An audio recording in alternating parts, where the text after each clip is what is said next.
Mes enfants, c'est l'heure des favoris et j'en ai plein. Je pensais pas, hein.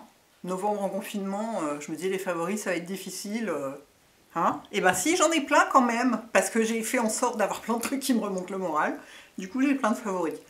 Donc je vais commencer avec Netflix, parce que quand même, hein, qu'est-ce qu'on ferait sans Netflix? J'ai même abonné mon père, c'est vous dire. Je lui ai vendu The Crown et je lui ai vendu l'abonnement Netflix. Il était là, oui, mais je peux me connecter avec les codes de Intel et tout et tout. Je lui ai dit, écoute, paye-toi ton abonnement, ça coûte 12 €, c'est bon, hein, tu pourras regarder ce que tu veux. Il était enchanté. Donc, c'est vous dire, personne n'y échappe. Alors, donc précisément, The Crown, la saison 4 de The Crown. Mais les acteurs, quoi. Oh, les acteurs sont... Cette série est démente depuis le début, et les acteurs sont incroyables. Je pense que mes préférés... Là, j'aime beaucoup la reine, mais en fait, je la préfère... Je préfère l'actrice en vrai par rapport au personnage, parce que quand même, c'est un vrai glaçon, quoi. Donc, elle n'est pas ultra sympathique, malgré tout, même si elle a des bonnes valeurs, mais c'est quand même humainement, c'est un peu dur. Bon, vous allez me dire, deux autres qui sont humainement, qui sont épouvantables, enfin pas épouvantables, mais qui sont pas tellement sympas non plus, mais que je trouve les acteurs géniaux, c'est le duc d'Édimbourg et le prince Charles. Josh O'Connor, le duc d'Édimbourg, c'est David Menzies, je crois. Je trouve que ce mec a une présence extraordinaire. Je trouve hyper beau, avec un physique très particulier. Et Josh O'Connor, je trouve que c'est un super acteur, quoi. Il est vraiment... vraiment incroyable. Enfin, vraiment, cette saison, mais waouh, vraiment génial. Et pourtant, moi, l'histoire Diana, machin, tout ça, moi, c'est le côté tabloïd, le côté... voilà, c'est des trucs dont on se souvient. Enfin, moi, je m'en souviens, quoi. Je me souviens quand elle est morte. Je veux dire, j'étais... non, j'avais pas le même âge qu'elle, mais... Je sais pas quelle... Elle est morte, elle avait 36 ans, en quelle année? Bon, bref, je ne sais plus, mais enfin, je m'en souviens très bien. Je sais pas, ça me parlait moins, et puis en fait, les acteurs sont tellement géniaux que ça reste toujours aussi... Et alors, mon Dieu, ah si, Gillian Anderson en Margaret Thatcher. Juste, mais... L'actrice, quoi. L'actrice!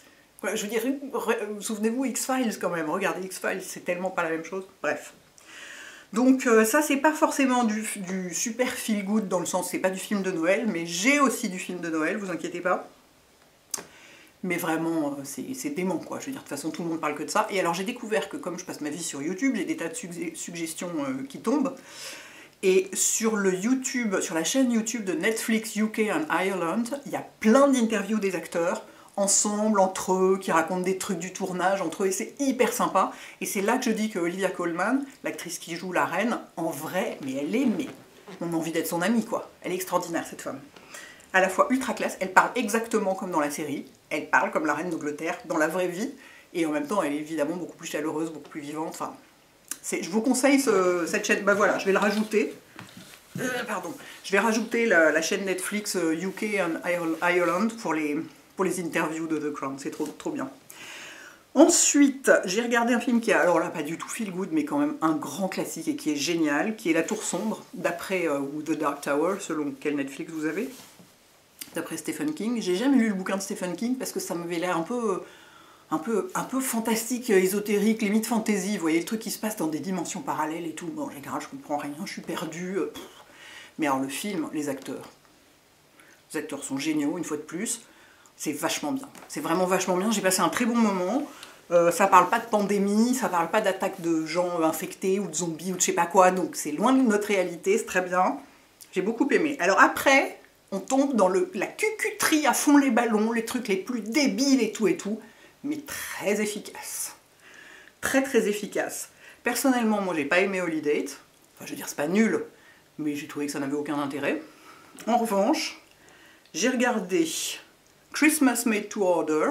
Je ne me souviens déjà plus de ce que de l'histoire. Hein. C'est des trucs que vous oubliez instantanément après l'avoir regardé. Mais j'ai trouvé ça parfait. My Christmas Inn, parfait aussi. Dans les deux cas, c'est la petite ville américaine, sous la neige, avec des maisons, avec du bardage en bois, des porches, machin, des tas d'illumination et tout ça. C'est parfait. Super efficace. Je ne l'ai pas encore regardé, mais j'ai vu que La Princesse de Chicago 2 était sortie. Moi, j'avais regardé le premier l'année dernière, j'avais trouvé que c'est exactement le même genre. C'est parfait, c'est tout ce qu'on veut, de la neige, des illuminations, gna gna, c'est absolument parfait.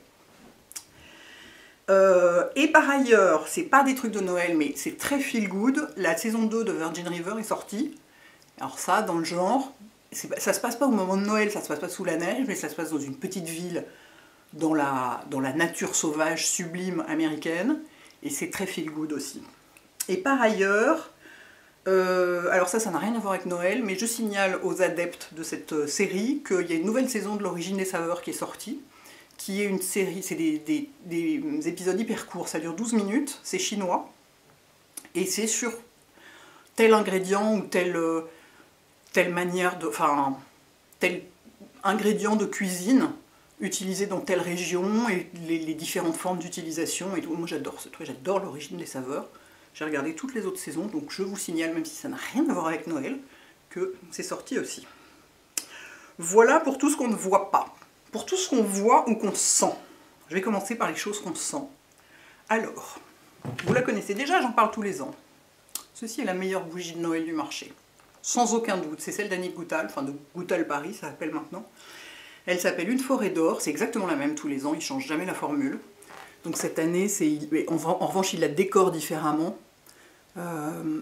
Et donc là, la déco est super, extrêmement noélique. Je l'ai reçue, je viens de la recevoir, je ne l'ai même pas encore allumée, mais elle embaume, rien que d'être posée comme ça sur la table, elle embaume toute la pièce. Et franchement, c'est la meilleure de toutes. Ça sent la forêt de sapin sous la neige. Alors eux, ils la décrivent, sur la fiche produit, vous verrez sur le site, ils la décrivent, ils mettent sapin, écorce d'orange. Moi, je ne sens pas d'écorce d'orange dedans, c'est pas du tout une senteur de Noël type cannelle, clou de girofle, orange, ça sent pas du tout les épices de Noël, absolument pas. Mais c'est vrai que c'est du sapin avec une petite rondeur dans le fond qui n'est absolument pas sucrée. Et c'est très rare d'arriver à trouver ça, parce qu'il y a toujours une pointe de sucre quelque part qui ne va pas, c'est comme dans les parfums hein, finalement. Elle est parfaite. J'adore cette bougie, mais je vous dis, je l'ai tous les ans, ils ont la gentillesse de me l'envoyer. Elle est fabuleuse. Elle coûte très cher, on est d'accord. Mais franchement, pour moi, elle est 10 fois meilleure. Par exemple, typiquement chez Liptyque, alors qu'ils ont plein d'autres bougies que j'adore, en général, les bougies de Noël, il y a toujours une pointe de sucre dedans. Ça sent le sapin, mais avec du sucre. Là, il n'y a pas de sucre. Mais c'est du sapin réconfortant. C'est les écorces d'orange, je pense, hein, qu'on sent, en fait. Elle est extraordinaire, cette bougie. Oh, c'était mon bonheur du jour de la recevoir. C'est merveilleuse. Ensuite, j'ai recommencé à porter du parfum. J'en ai pas porté du mois de mars au mois d'octobre. Déjà, pendant le confinement, je ne voulais plus en porter, pendant le premier confinement. Et puis après c'était l'été, et puis j'arrivais pas, j'avais pas envie, et puis surtout j'arrivais pas, rien me convenait. Dès que j'essayais de porter du parfum, je le sentais en quelque sorte, enfin ça me dérangeait, comme avant, quand j'en ai pas porté pendant 5 ans, ça recommençait à me faire la même chose. Donc je me suis dit, bah on va pas faire compliqué, hein. Je vais recommencer avec celui que je suis sûre d'aimer, qui est donc Bigarade concentré, de Jean-Claude et Helena pour Frédéric Malle. Et effectivement, c'est avec un second qui n'est non plus pas une surprise, c'est le seul que je supporte. Et le second étant Cristal de Chanel en eau de toilette, parce qu'en eau de parfum, j'aime pas. Enfin, j'aime pas. C'est pas la même chose. C'est les deux que je peux porter sans être dérangée. Alors que j'en ai plein que j'adore, quoi. Je regrette de ne pas pouvoir porter les autres, mais j'ai essayé. Et dans la journée, j'étais là, je le sens, ça va pas, ça va pas.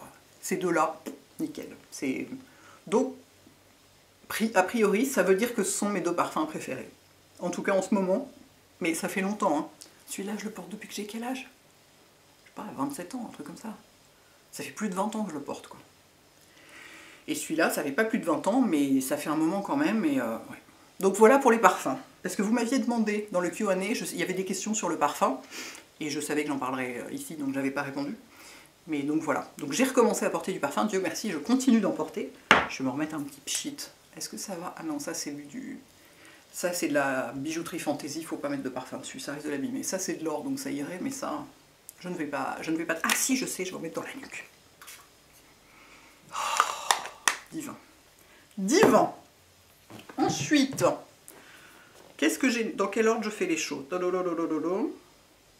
Ensuite, j'ai retrouvé avec bonheur mon bébé crayon. Parce que l'été, il est trop clair, je ne peux pas l'utiliser. Et c'est assez long avant que je puisse l'utiliser à nouveau, parce que ça a beau être la couleur, c'est pas la couleur la plus claire, c'est le nude, et il y a une couleur en dessous. Mais moi, c'est ma couleur d'hiver, et là, voilà, c'est ce que je porte. Mais je l'adore, quoi. c'est ce qui me fait le plus joli teint, le plus rapidement, le plus simplement, ça marche à tous les coups, ça fonctionne sur toutes les crèmes de jour, toutes les poudres marchent par-dessus, parce qu'il y a des interactions de produits qui des fois ne fonctionnent pas. Ah, mais vraiment, j'étais ravie que ma peau s'éclaircisse, et bon, après pas dans le décolleté. Cela dit, si j'ai un décolleté, je mets une poudre un poil plus foncée dessus, parce que mon décolleté reste, comme il n'est pas exposé, il est exposé l'été, mais il n'est pas exposé l'hiver, du coup il ne débronze pas vraiment, donc si j'ai un décolleté, j'essaie de rattraper un peu, mais sinon, voilà, je suis de la même couleur que mes mains, tout va bien. Ma grande passion de l'hiver. Ensuite, ça c'est des découvertes, autant les autres n'étaient pas, jusqu'ici c'était pas des découvertes, parce que c'était des choses que je connaissais déjà. J'ai découvert 3 crèmes corps qui sont complètement géniales. Ah non, il y en a une qui n'est pas une découverte, pardon. Mais si, c'est une découverte. Alors elles sont toutes très très différentes, c'est très amusant. C'est des crèmes pour en ce moment, pour quand il fait froid. Moi dès que j'ai la peau sèche, ça me gratte, enfin, je ne peux pas ne pas mettre de crème corps, même si la plupart du temps j'ai la flemme et j'aimerais bien m'en passer. Si je le fais dans la journée, j'ai les bras qui commencent à me gratter et tout, je suis pas bien. Donc j'en mets tous les jours, absolument, c'est obligatoire. Et donc la première, en fait, je pensais que je vous en avais déjà parlé, mais non. C'est la crème éclat de verre de Erin, et en fait j'ai aussi celle qui va avec Limone di Sicilia, parce que mes 2 parfums préférés chez Erin, c'est Limone di Sicilia, qui sent donc le citron et le jasmin, et éclat de verre qui sent la verdure, quoi, et la fraîcheur, et qui est extraordinaire. Et la crème corps, mais c'est fraîcheur avec une pointe de citron, et en même temps c'est doux, mais c'est pas du tout sucré, enfin, oh, c'est une merveille, merveille, merveille ce truc. Et en fait, dans les crèmes que j'ai, celle-ci, elle fonctionne très bien avec ce parfum-là. Elle fonctionne évidemment très bien avec éclat de verre, mais il se trouve que c'est plus ce parfum-là que je mets en ce moment, les deux fonctionnent très bien ensemble.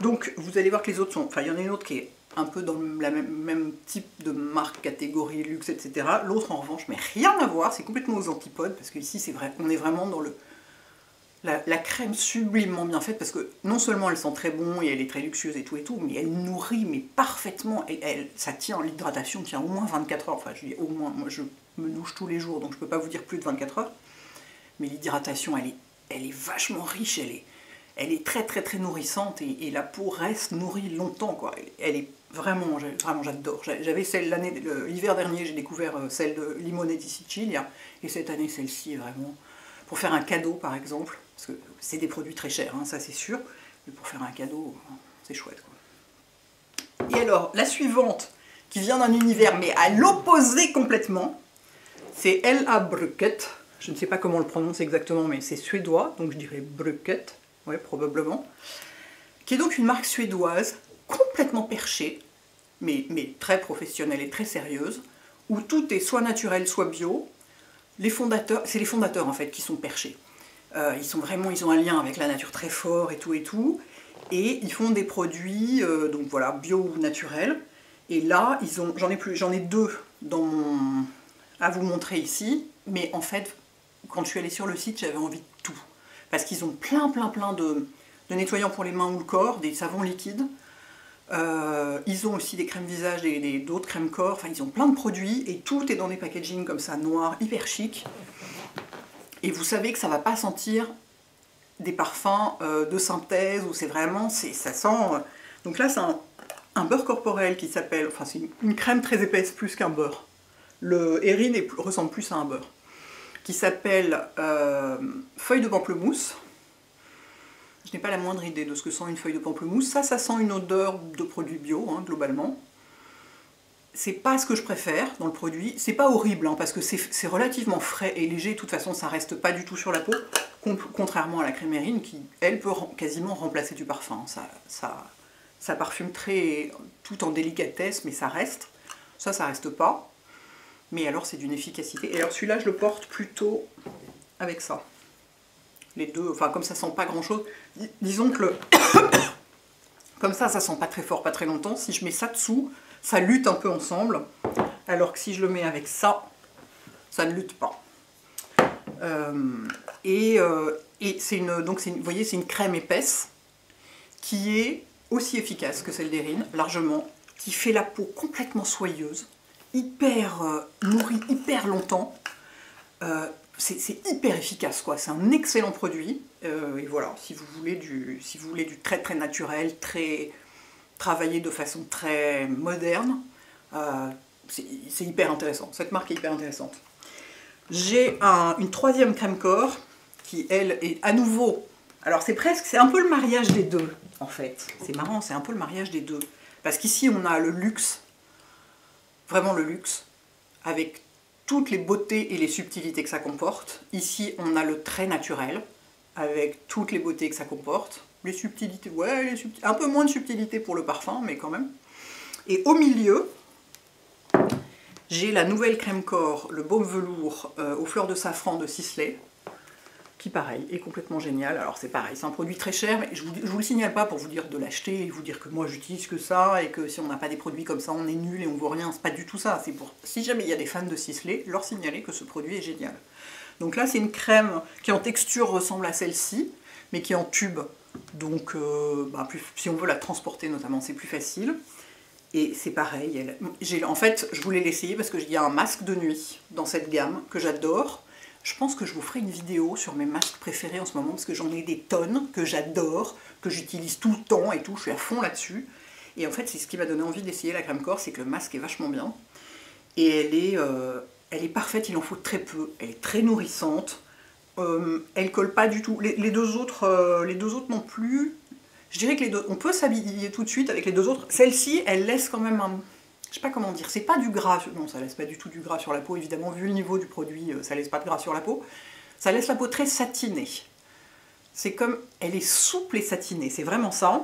Celle-ci, comme c'est bio, elle est un peu plus chiante à étaler, parce que il n'y a pas du tout de silicone dedans, ni rien, il n'y a rien pour rendre le produit glissant, si vous voulez. Donc, enfin, elle est un peu plus chiante, ça prend 3 secondes, hein, ça change rien. Et non, c'est pareil, on peut s'habiller tout de suite aussi. Et celle-ci, elle est très facile à étaler et il en faut très peu. En réalité, les deux autres aussi, il en faut très peu. Moi, j'en mets un peu trop, mais celle-ci, j'ai essayé d'en mettre peu pour voir ce que ça donnait. Et avec très peu, on fait une grande surface. Je veux dire, on fait les jambes sans problème avec l'équivalent d'une noix, quoi, ou même à peine d'une noix. Elle est vraiment hyper nourrissante. Enfin, de toute façon, Sisley, vous le savez, moi j'en parle pas très souvent parce que j'ai pas énormément de produits à eux, mais ça fait partie des marques très chères que je trouve valables. Et Dieu sait qu'il n'y en a pas beaucoup. Donc voilà. Excellent produit pour la peau de croco en hiver. Et enfin, je vérifie si j'ai rien oublié, et bien toujours chez Elle à Bruquette, j'adore les langues scandinaves quand j'écoute des séries qui se passe dans ces pays-là, mais j'adore écouter parler du danois, du suédois, j'adore. Donc je ne sais pas du tout si je le prononce correctement, mais j'espère ne pas être trop loin. J'ai un shampoing qui s'appelle Björk / Birch, qui est un shampoing à... À quoi il est, Seigneur? J'ai déjà oublié. C'est écrit tout petit. C'est un shampoing pour les cheveux secs. Ah oui, c'est au boulot, pardon. C'est pour les cheveux secs, et en fait je l'ai pris parce qu'il disait que ça aidait si on avait le cuir chevelu irrité. Et moi je continue à avoir le cuir chevelu irrité, sans aucun autre symptôme, mais j'ai toujours ça. Donc c'est pas des pellicules ni rien, c'est pas ça. Et en fait, alors déjà je trouve que le packaging est vraiment classe. Et alors l'odeur, je le trouve extraordinaire, mais extraordinaire. Ça sent vraiment, c'est vraiment une odeur. Alors là pour le coup, autant la crème corps, bon c'est un peu pas grand chose je dirais, enfin ça sent un peu, mais voilà, c'est pas inoubliable. Mais là, c'est censé être à la sève de bouleau, donc j'imagine que ça sent la sève de bouleau. C'est une odeur très verte, avec un tout petit peu de bois dedans, mais à peine. C'est divin, franchement, se laver les cheveux avec ça, c'est complètement divin. J'adore ce truc. Et donc oui, j'ai laissé tomber le shampoing solide, parce que plusieurs d'entre vous m'ont dit ça accentue les problèmes de cuir chevelu irrité, parce qu'il y a plus de tensioactifs dedans que dans des shampoings liquides. Donc j'ai dit ok, j'ai pas besoin d'accentuer, laissons tomber. Donc je suis revenue à du flacon en plastique. Mais fait en Suède de façon hyper éthique, hyper tout. Enfin bon, ils sont à fond les mecs. Hein. Donc voilà toutes mes découvertes. Oh mon Dieu. Je pourrais dormir avec peut-être. Peut-être si je la mets à côté de moi dans mon lit, je dormirais mieux. Merveilleuse, merveilleuse. Les boutiques vont rouvrir là bientôt. Bah, au moment où vous regardez cette vidéo, elles ont déjà rouvert. Allez la sentir quoi. Voilà. Et ben écoutez, j'espère que ça va. J'espère que vous avez survécu au mois de novembre. Le mois de décembre va être quand même plus sympa. Moi, le coup des 20 km 3 heures, mais j'étais hystérique de joie quoi, quand j'ai appris ça. J'étais là, bon, bah, c'est bon, je vais pouvoir retourner au Luxembourg, au parc Monceau, tout ça, et rencontrer mes amis là-bas, dehors, avec des masques et tout, mais revoir les gens. Ah, le bonheur total. Voilà les enfants, passez un bon dimanche. Ciao.